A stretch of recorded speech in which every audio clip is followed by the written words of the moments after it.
Hi, Facebook friends. Helen Arcantu here, CEO of the YWCA of Northern New Jersey. My pronouns are she, her, hers. I'm so happy to spend some time with you on this Thursday evening. As you know, in YW world, Thursdays are Share the Mic Now time when we use our YWTV platform to share the mic now with Black women in our community to share their stories. And today, as we know, we've also once a month created what we call Power Chat, where I am so grateful to have my two wonderful co-hosts, and they have been longtime supporters and of the organization, and we've had so many great conversations ourselves over the years, not on camera, that it made us decide to say, why aren't other people hearing some of the pearls of conversations that we're having and the goals that we have for them? And so that's what we're doing here. Our goal is really to highlight barriers that still exist and also create pathways, resources, and opportunities to break them down. And so grateful to have them both with me, and want to shout out to Rona Vega, who's the founder and CEO of Parent Matters. Through her organization, she provides educational tools and resources to families and children from marginalized communities that empower them to succeed. And we also have with us Shalisa McNeil Burgess, the founder and CEO of Freya LLC, a company that creates beautifully designed bracelets that decrease the intensity of hot flashes for women experiencing menopause. And a very big welcome to today's guest, Ms. Jill Johnson, who is the co-founder and CEO of the Institute for Entrepreneurial Leadership, which is based in Newark, New Jersey, and founded in 2022. It is a 501c3 nonprofit organization with a mission to eradicate the systemic barriers that prevent historically excluded populations from being able to access knowledge, networks, and capital required for entrepreneurial success and wealth creation. As a business strategist with 30 years of experience, Jill is a pioneering voice for inclusive entrepreneurial ecosystems and is focused on creating entrepreneurial capital access. Recently, she launched the Women of Color Connecting Initiative to change the way we think about building capacity of women of color entrepreneurs for the grow, scale, exit trajectory.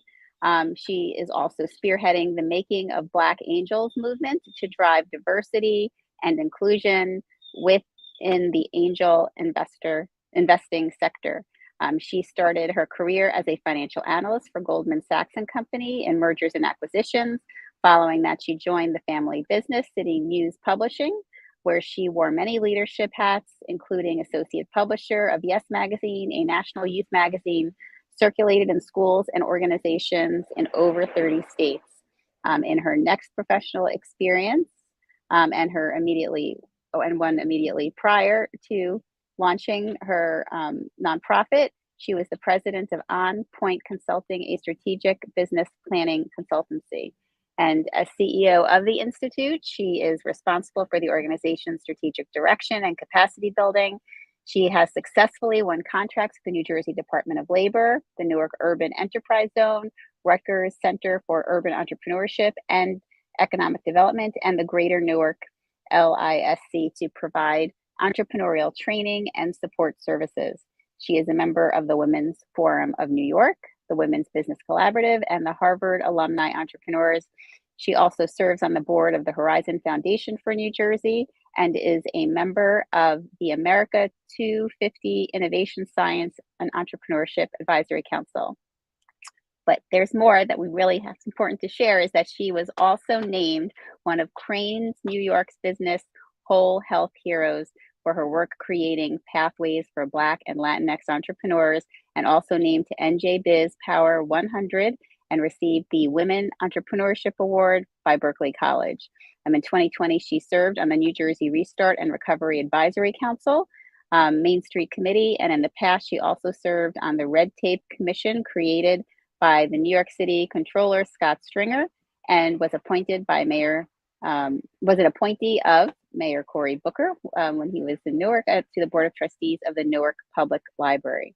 She has a BA in economics from Harvard University, and she is married and has 4 amazing sons.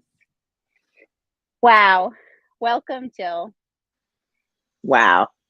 That's a So we're gonna lot. go I with love the it. short version there.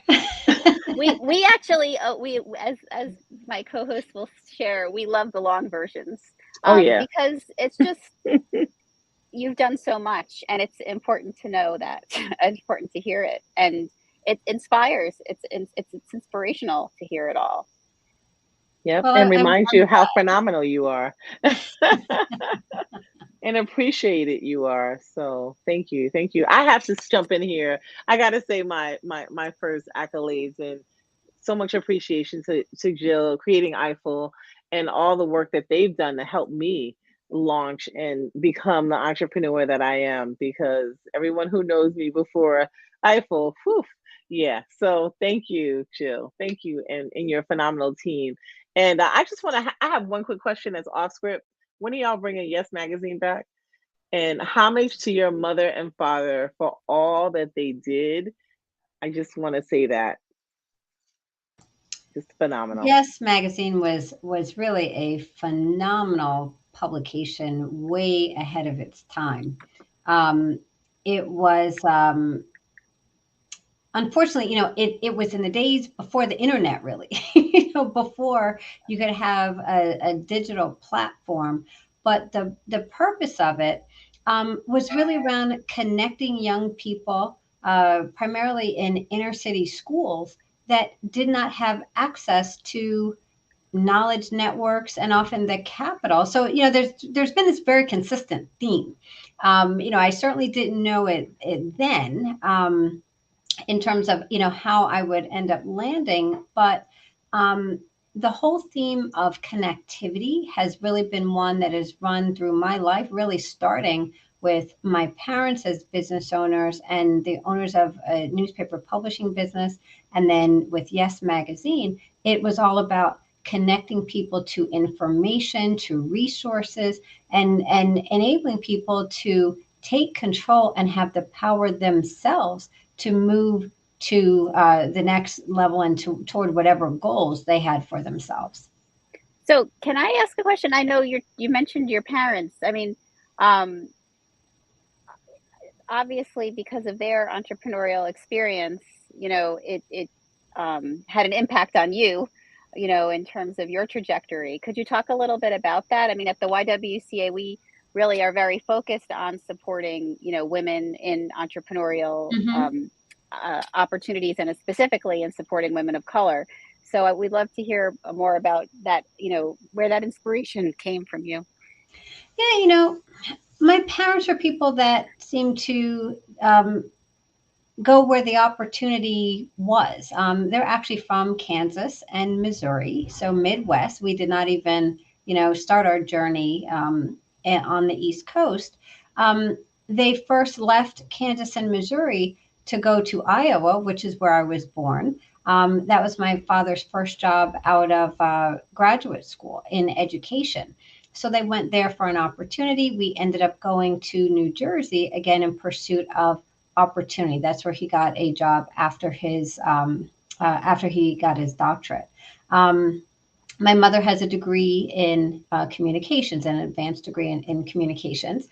And so when they started their business, they did not come from a family of entrepreneurs. They did not have that as part of their background. They didn't really have those examples. Although growing up in a segregated community, there were examples of Black business owners. It's funny because I've never actually thought about that before, thinking of it right this moment.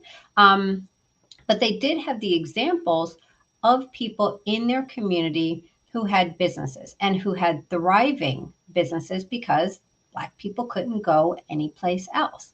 So, they did have those examples, but not anyone necessarily within the family. Um, when we were in the community in which we lived was a great community. It was actually very, very diverse. Um, and because of that, I will say, it often had very negative press. The local media, the regional media, everything that would always talk about any crime or what have you. Will never ever forget that in the police blotter one time, it said, man seen fleeing toward Plainfield. Now, toward Plainfield, in my view, could have been going toward anywhere, but they specifically wanted to connect whatever this criminal activity was with Plainfield. My parents were people, they were very active during the 60s and civil rights and all of that. And they took that activism really and said, we've had enough, and we think that there is an opportunity to have a community paper that brings people together, that talks about the great, amazing attributes of this community. And so they started. They did not start with, writing a business plan and getting funding and raising capital and all of that. And thinking forward to, who are the potential acquirers and how can we exit from this? They started because they said there is a need. We have expertise. We have drive and hustle, and let's do it. And so they started with what they had. And their first publication was Plainfield Today, which was very local. I was tasked with the responsibility of creating PT's Clubhouse. So it was for kids. And it was sending out birthday messages and having kind of a letter of the week sort of thing. Now, mind you, I do not draw. So these were, some stick figures that I was putting together and creating, kind of stories around them, and then creating this clubhouse. And this was back in the days of carriers. So we had newspaper, kids who were carriers. And I had to take a book that had all the zip codes. I can't even imagine doing this work today, but it was a book that had all the zip codes in town. And I made copies of the pages and color coded on the map for where the carriers would deliver their papers. I was doing this, I guess it was in high school or so, middle school, high school. And so again, when I think back to my early days, it did start with even creating programs. I was tasked with do something for kids. So, okay, come up with a program for kids. When I came back, I left when I went to college, worked at Goldman Sachs for a bit. And then I ended up coming back to work on Yes Magazine, which was a national youth magazine. They had piloted the magazine when I came in, and it wasn't yet publishing monthly. But it was really there that I took kind of creating a program to the next level. We even created an initiative called Say Yes to Your Future. I created an action plan, Say Yes action plan, to guide people through, positive thinking about their future and setting goals and things like this. So it's funny when I look back at those experiences now, I really see that I had a life of identifying issues, challenges, problems, and creating something programmatic around it and a path for action to address it. And that is what I do every day now. Wow. Talk about coming full circle. Yeah. Incredible. Wow. Well, you don't know where you're going to land. It's just kind of following this path. And I think I've always had the gift of being able to sort of see forward connecting dots and saying, okay, if we do this and we do this and we do this, this will land you here. And it seems so simple and so straightforward to me. Like, everyone, you can't see this. What do you mean? If you just do this and this and this and this, this will lead you here.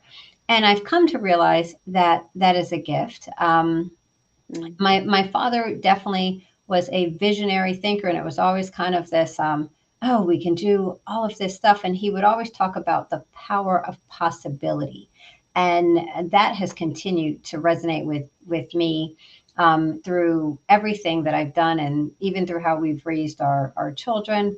It is the power of possibility thinking, not what is, but what could be. What is the possibility?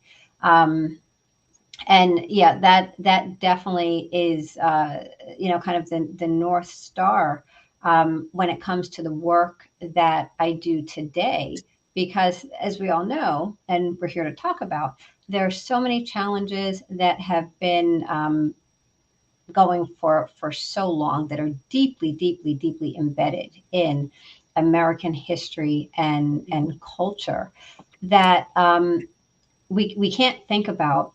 We have to acknowledge what was. We have to understand what is, but we have to stay focused on what is the possibility if we connect the dots, work together, and really focus on being intentional about where we're going.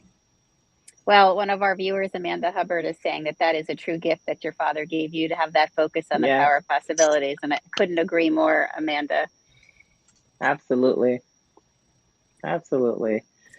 Wow. So I'm going to jump in. Oh, go ahead, Shalisa. You want to say something? No, I'm gonna let you jump in first because I definitely want to go back Yeah. to. I'm gonna sort of pivot, Jill, when I ask you a question because I've definitely attended almost all of your WOCON Connect Yes. Yes. events. Yes. And I'm always like quite the scholar, and I remember everything that you talk about most of the time because it's so relevant as an entrepreneur. So I'm going to pivot that way. So you go ahead and jump in, Rona. Yeah, I'm just thankful that you went back. I've done my homework on you, Jill, and seeing what your family's done, and we allowed us to pay homage to that legacy that you come from, and it's really important for, I think, us as we're moving forward, like you're saying about the power of positive thinking and moving forward. That it's really important that we understand that there are challenges, and look at what you were doing right in high school, and those skill sets probably are just so true to what you're doing now. So I want to talk a little bit about, as being a Black woman and small business owner, we know these challenges, we talk about them all the time. The long hours, I mean, I'm talking literally and breathing them right now. Long hours, the stress, the uncertainty, the financial challenges, oh my goodness, the entrepreneurs that we encounter, right? The low success rates, just even in other conversations, listening to Shalisa talk about someone who dropped gems on her, and that's why that in newspaper and connectivity is so important, because this should be across the board. Like, whatever conversation Shalisa heard should be like broadcast, live right then and there, which is why we're doing this show. But so how can we, so talking about the low rate success rates compared to our white counterpart business owners, how can we as Black women especially position ourselves to create effective partnerships and expand our entrepreneurial ecosystem, to support us not only financially but in a holistic way, because we have to survive. I mean, if you wake up every Mhm. day and feel so much anxiety, how do you keep going? It's so much around all of what we're doing. And that also leads into health issues that a lot of us already are experiencing. So what do you say to, I know I said a mouthful, sorry about that.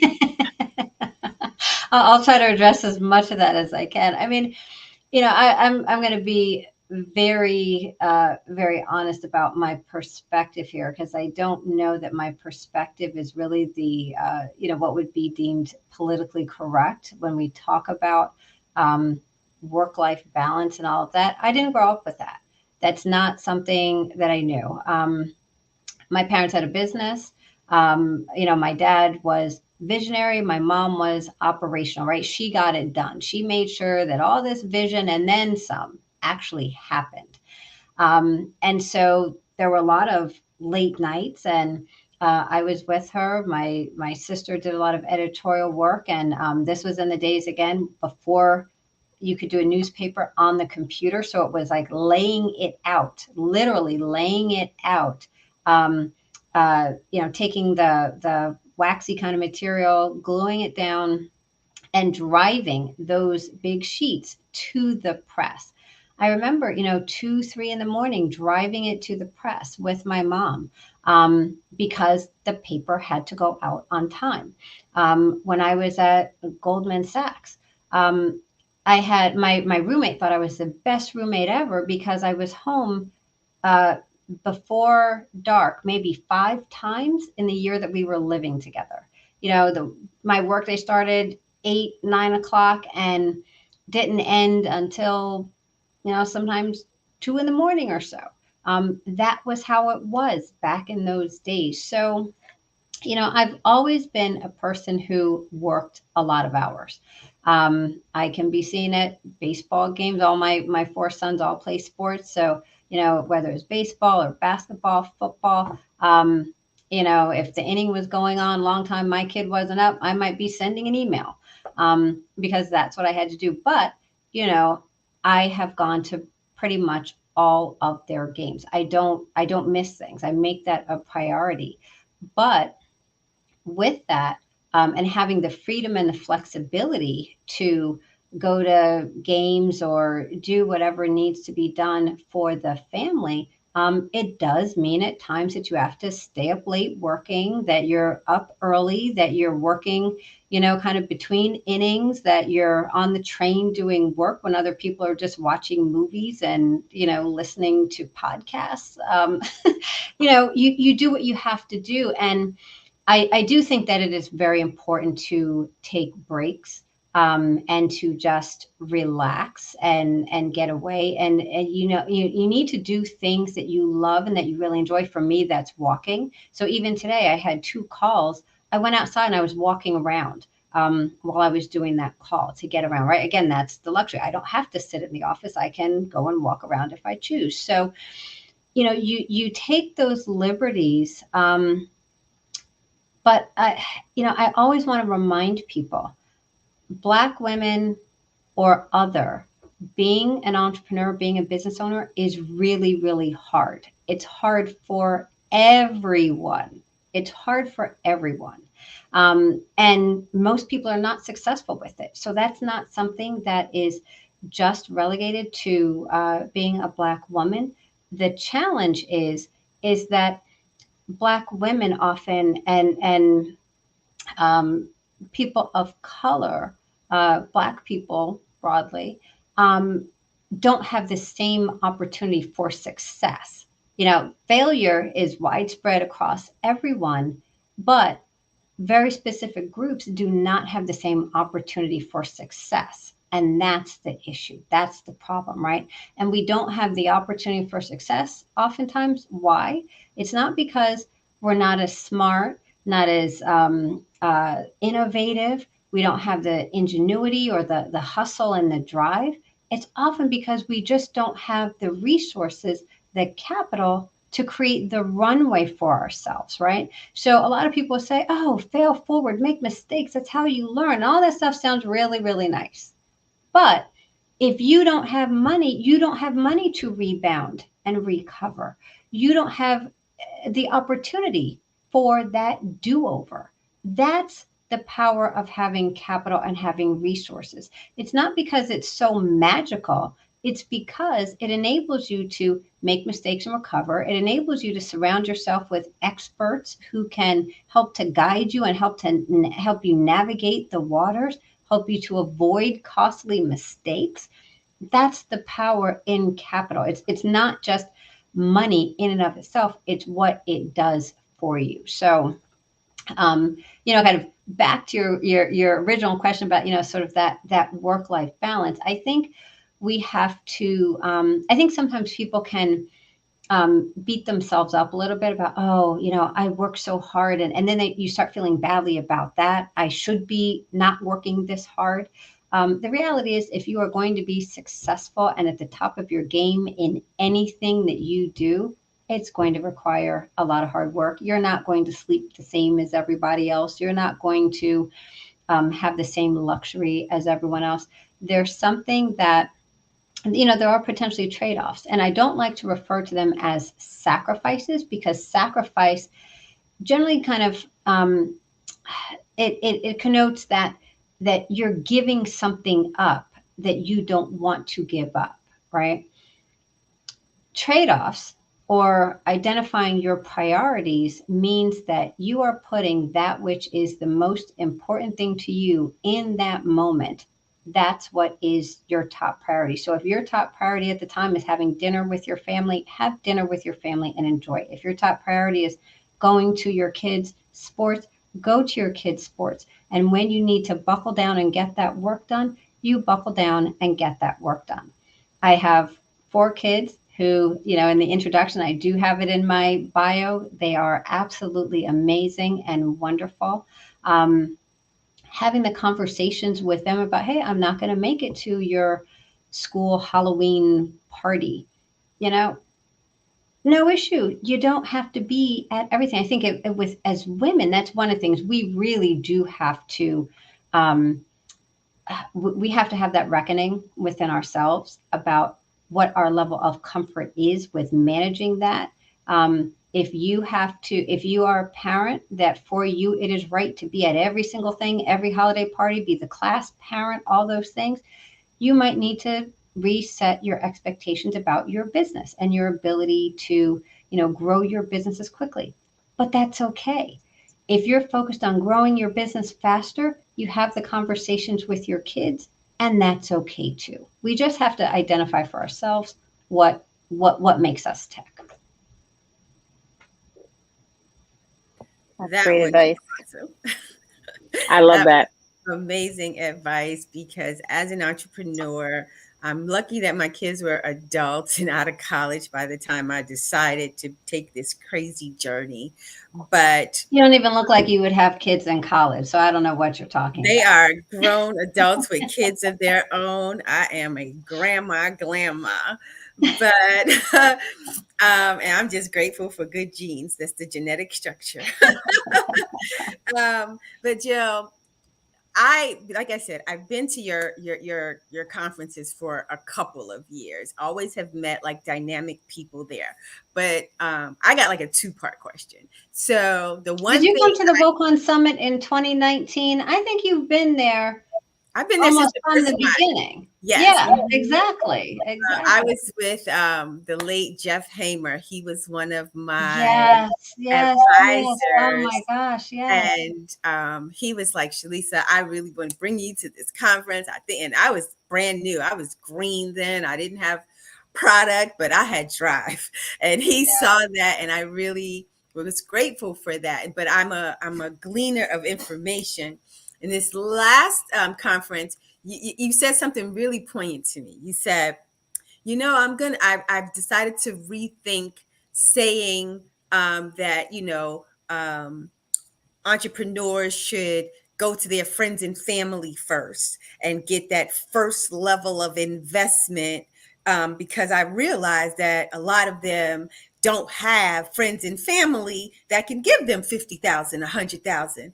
And to me, it was so amazing for you to be one of the first people that I heard say that, because when you have conversations with angels and VCs, that is one of the first things they say to you. Right. Well, go to your network and, raise about $50,000, $100,000, $200,000, and, get some traction, and then come back, and then you're ready. And it was like the most mind-boggling thing to me, because I was like, if I had a network of people who could give me $100,000 or $200,000, why would I come to you? Because I'm like, I know how to make $1 out of 15 cents. If somebody gives me that money, it is going to be multiplied exponentially and go a lot farther than you could imagine. So my question for you is this mindset around 80-20, right? That's what most, investors say. We know that 80% of our investments are going to fail.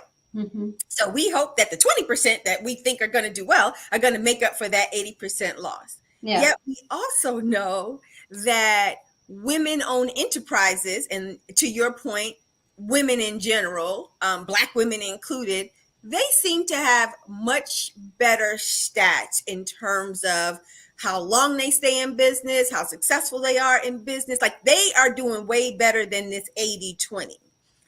So why do you think angels and VCs won't change their mindset about that formula and put more money or put more opportunities into the pot of people who have a greater probability of giving them a return on that investment, since statistically we already know that this group, women in general, especially Black women who are super educated, they're doing better in these endeavors. So what do you think that's going to take to change that mindset? Oh, you know what? I probably need to come back to have a part 2 to fully unpack that. because there's a lot there. Um, wow. All right. So where do I start with that? One of the challenges is that there is a reality that a lot of people don't even talk about. It's the fact that, we talk so much, and in the press, there's so much about venture capital and Black women not getting VC money and getting such a small percentage. The reality is that most people don't get venture capital. Venture capital is for a very small percentage of people. Right now, make no mistake, we are still not getting the share that we should as a proportion of, the of our population. Mhm. But VC angels follow what VCs invest in, right? Because that's going to be the next round of funding. It's friends and family money, angel money, VC money. So if angels don't think that VCs will invest in it, then they won't invest in it, right? The way that the current kind of ecosystem works. Venture capitalists, we had someone at one of our Women of Color Connecting Roadshow events, which right now we're in the midst of a 10-city roadshow tour. We had someone at one of our events last year who said, we're not even now looking for billion-dollar companies. We're looking for companies that can be, $10 billion. And so when you look at the scalable types of companies, Black women in general, are not creating those sorts of companies. And why? Again, they often require capital, they require networks, et cetera, right? So there's a whole nother conversation about why we're not really starting those types of VC investable companies. Again, they are out there. So I don't want anyone to think I'm saying that. There are many more that should be funded and would be, many more that should be funded. Here's the real issue. There are so many companies that could be 5 million. There are very few companies that are actually over $1 million that are owned by Black women. Mm-hmm. So if we had more companies that were $1 million companies, 5 million, 20 million, 100 million, those are really good, solid companies. Those are the companies that are the foundation of our small business community. Those kinds of businesses create wealth for their owners. So we really need to be focusing a lot more attention on people creating and on helping people to create those kinds of businesses and obtaining the capital needed for those sorts of businesses. We know that there are challenges with access to capital that are systemic in nature related to credit and collateral. These are some of the issues. Again, I'm happy to come back and talk about some of the other things that we're doing related to that, but that's what we're really trying to address is there's one segment that is that high tech, high growth segment, but there's a whole huge market of people that are regular businesses, so to speak, right? And we need to be doing much, much, much more to support those kind of businesses and to grow more of those kinds of businesses. The other thing, there was something else that you said, the friends and family. I was actually pointing out that we say this all the time. That was not the first time that I've said that. It is something that we have really tried to help people to understand, and where we look at our 3 pillars of impact are creating connections, changing mindset, and inspiring action. And so we talk very often about the fact that you cannot look at a segment and the challenges that this segment has in getting access to capital as a problem with the people. It's not a problem with the entrepreneurs. It is a system that was created to intentionally exclude them from the system. And so that's the issue. That's what we have to change. So that whole friends and family piece, we just don't have friends and family money due to so many of the legacy issues related to our origin story in slavery. That was awesome. So I'll segue into the next part. So as a founder who has an innovative business and company, it's not many women. I took a existing technology Was able to repurpose it from industrial to personal use. So I took evaporative cooling and created it in a nano capacity to cool people. So it's typically industrial. Now I use it to cool people, got a patent, all of the things that Angels and everybody told me I needed to do to qualify. They said, okay, well, once you get your MVP done, a good prototype, come back. So I did that. Constantly moving the goalpost. Nope, I don't think not ready yet. So why don't you get a little market traction? Let's see, if you have market fit. I partnered with Swarovski. They design and manufacture my jewelry, integrate my technology into it. That's a great connection. I'm like, there's no way you can argue with that because they're a world-class jeweler. Yeah, well, I think that, so what are you doing to protect your IP? I'm like, okay, we filed our patent, but even once we got the patent issued, I got a, utility patent. So it's expandable and everything. I'm like, so I'd come back and I go, we got our patent too. So we got our patent. We validated our MVP with a market pilot. We have this relationship with a world-renowned jeweler. Like all of the things you told me I needed to have. It's still a little bit too early. And then what I realized is okay, whatever it is, I'm not going to get this. This is, no matter what I do, you're going to keep telling me to do stuff. I'm going to do it. It's still not going to be enough. So what I realized is that we just don't have Black and brown founders, don't have access, like you said, to the connections and resources that can help us to grow and scale. But I always tell people, it's the money. It's the money that you need to grow and scale. It's not even the resources. But I think it's smart money, Jill. So I don't think it's just money. So money is one thing, but I think it's smart money. It's that money that comes with expertise, resources, connections, access into the industries and ecosystems where growth and scale can happen, because you're going to have access to more capital, more opportunities, more partnership opportunities. So what do you think can be done to create more smart money funding opportunities that would make a significant difference for people like me and who are doing innovative things? Not just I think that women are doing what is their comfort zone in terms of, growing business. Is you'll notice that it's a lot in the, cosmetics, hair care and stuff. That's their comfort zone, and that's fine. But when you go outside the box and you do something, they're like, how did you learn how to do that? And you're not an engineer. So it's all of those negatives, you're not supposed to be able to do that. What did you do before? I'm like, oh, I teach at NYU. Yeah, but did you teach engineering? Did you teach me what qualified you to do this? And I'm like, my ingenuity and ability to think outside the box, and God gave me a lot of gifts, and I don't have to be limited to one. So what do you think how do you think we can create more smart money funding opportunities that will make a difference in changing this trajectory? Yeah, so a couple of things. One, you were also facing the bias of being in women's health tech, essentially. Yes. Right. So who cares about women's tech? They don't care. Is that really a problem? Why do you need some bracelet? Hot, put a cold rag on your head. Who gets it, right? The people with money. It's not a concern that they see.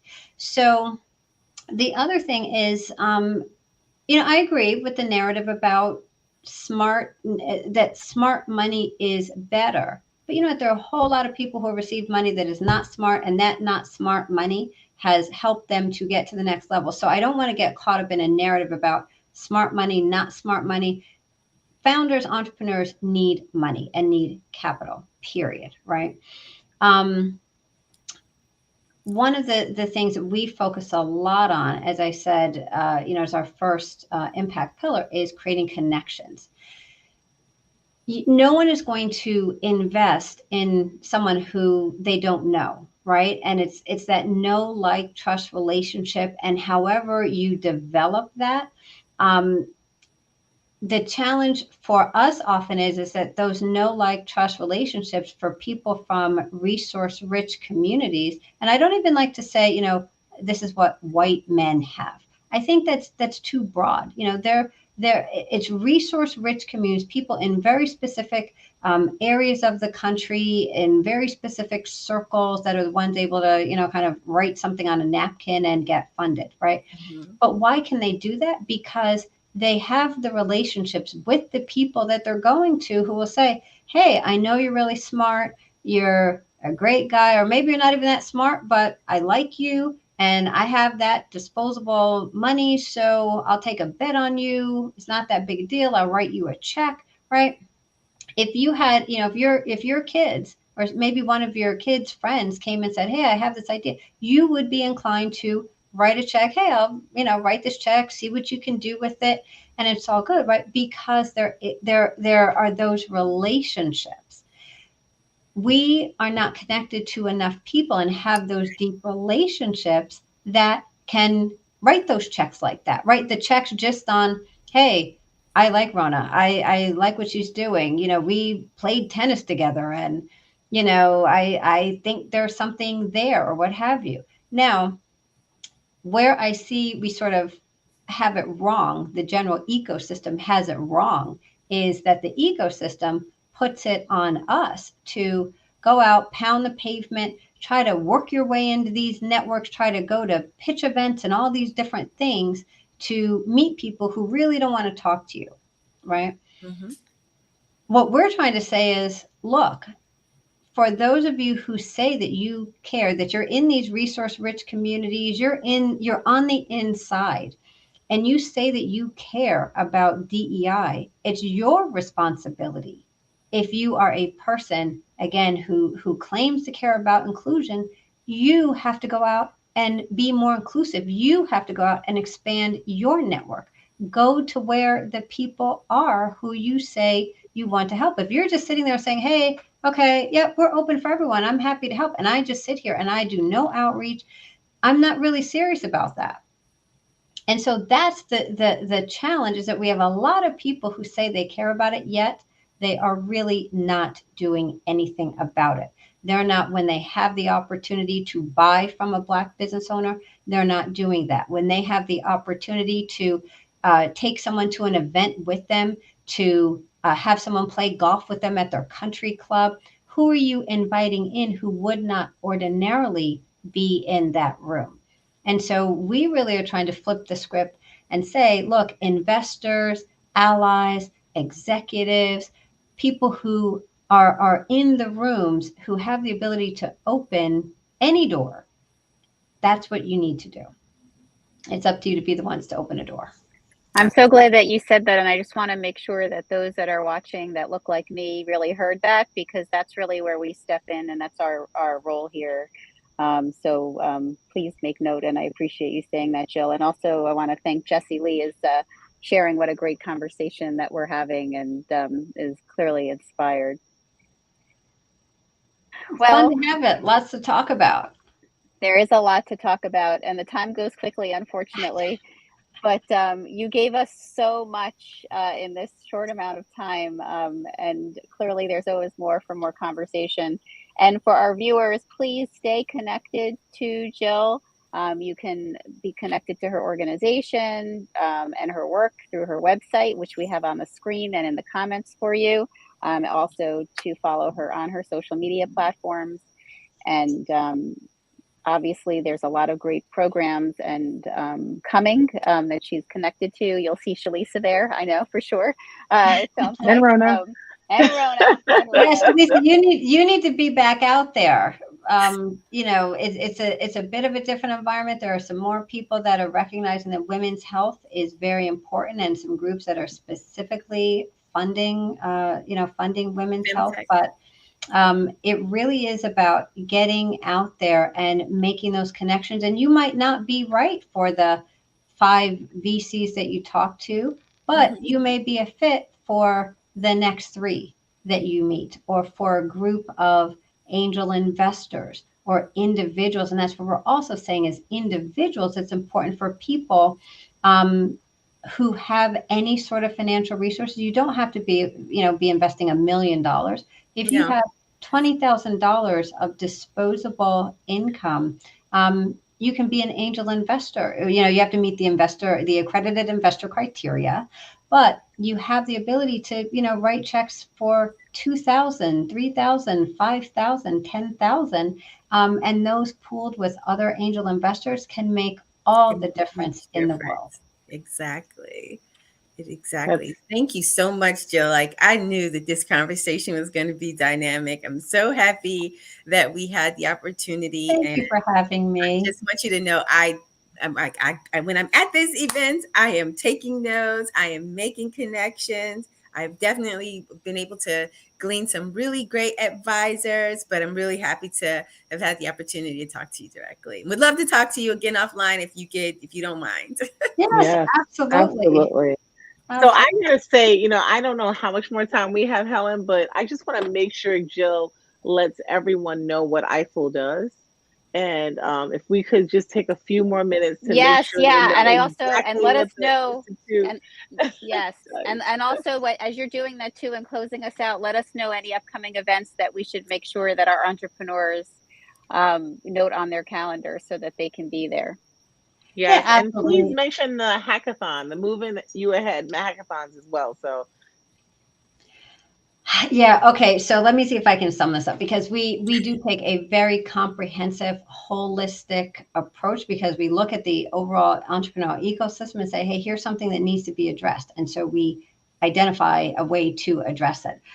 We have our Small Businesses Need Us initiative, which is really a skills-based volunteerism initiative designed to give people who say that they value diversity, equity, inclusion an opportunity to be a change agent, an opportunity to use their everyday skills to support a business owner. So we have these events we call hackathons, virtual events. We get on business experts and professionals. We get on small business owners. We match them. We put in our volunteer team does a brilliant job of putting those people together. They go into breakout rooms, and for 2 hours, they're working on a particular issue that Yeah. can lead to those aha moments, those breakthrough moments that help business owners to get over a hurdle. That is part of our Small Businesses Need Us initiative, and we developed that during COVID, you know, as our COVID response. We have the Making of Black Angels, which promotes awareness in the Black community about angel investing, what it is. We talk about friends and family money and why that's so important, right? To just be involved in the investor ecosystem, period. You may choose to invest in Black owned businesses or Black founders or entrepreneurs, but we're saying just get involved in the investor ecosystem, period, and learn how it all works because that's very valuable for the community. And then we have our Women of Color Connecting initiative, which is really about showcasing and lifting up women of color entrepreneurs, but it is especially about getting all those people, as I said, who say that they value diversity, equity, and inclusion to really be the change agents and to we center these entrepreneurs and we say, figure out what you're going to do to help and support them. Right now, we're on our 10 City Women of Color Connecting Roadshow. We've been to New York City. Next week, we're in Washington, D.C. The week after that, we are in Boston. We'll be in Charlotte, Philadelphia, Detroit, Seattle, Palo Alto, Los Angeles, and Houston. And we're super excited about those. We invite people who, again, want to be change agents, people who are the investors, allies, executives, to come and diversify their networks. That is what it's all about. If you say that, you know, we can't find any, if you've ever in your life said we can't find any, it means you have to do more work to put yourself in the places where others are who are not normally part of your network. Well, we have all the links here you were talking, as it magically happens on YWTV, all the links to all the different Thank you. programs and appeared. So for our viewers, please click those links and share this information too. I mean, that's what YWTV is about, is not only for you to hear it, but for you to share it with others that can use it. It's really easy to share this broadcast, drop it into a text to someone. put it on your Facebook page, send it in Messenger. It's very easy to share. And I really want to thank Jill so much for sharing so much information and so much of your own story, which is such an inspiration as well. And just, reminds us a little bit about how we really all have it inside of us. It's just a matter of really, harnessing it and of course, having the opportunity, the equal opportunity and the supports and resources. And to Rona and Shalisa, thank you for always making the conversation Thank you. Yes. so strong. And we wish Yes. everyone a Thank you, healthy Helen. night. Yes. Good night, Thank everybody. you. Yay. Thank you. Yes. Thank you, Jill, so Helen. much. Yes. We love our power chats. Yes, we love our power chats. They get better and better. All right, everyone. Have a great evening. Stay well. Good night. And we'll see Thank you soon. you. Bye-bye.